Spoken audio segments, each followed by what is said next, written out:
اي كل انا اغسل هني ماشي اوكي. لا لا اوكي. لا لا جرف اليوم. يوم هذا ليش وين المواعين؟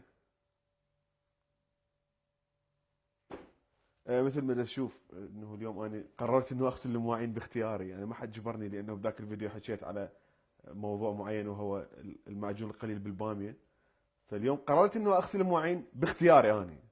وبذكر الاختيار، من احنا صغار علمونا اهلنا على حريه الاختيار.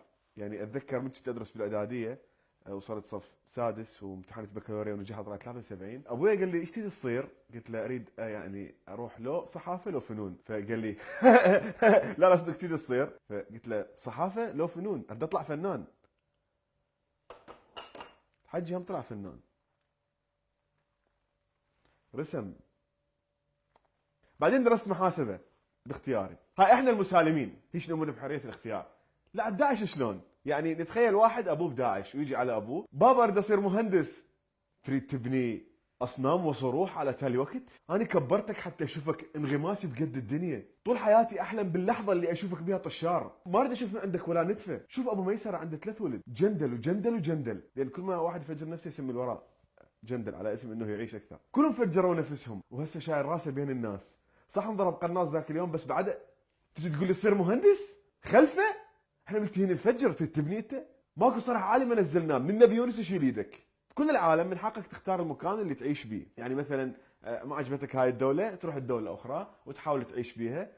هاي حتى معاهده جنيف يعني كافله هذا الموضوع. اذا واحد عايش بمنطقه من المناطق مسيطر عليها داعش واختار انه غير مكانه وقرر مثلا يروح لغير دوله كركوك مثلا يعني، فيروح يوصل للسيطره هو والجنط مالته واهله. حبيبي وين رايح؟ وين؟ ارض الكفر؟ لا استغفر الله، بس انا حبيت انه بس اطلع هذه الحدود حتى هاي شنو دا اطير اني؟ جدو؟ ليش لابس ابيض؟ انت مو ميت؟ اخ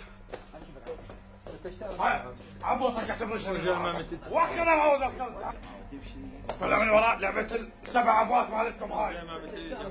انت مذنك شو علي اني؟ شو عليك؟ وانت شنو؟ يعني لا بالقتال تعرف ترمي عبات، لا باللعب تعرف ترمي عبات. عش جاي انت؟ انا اقول شوفوا لنا لعبه خفيفه هيك نلعبها. نلعب بيت بيوت.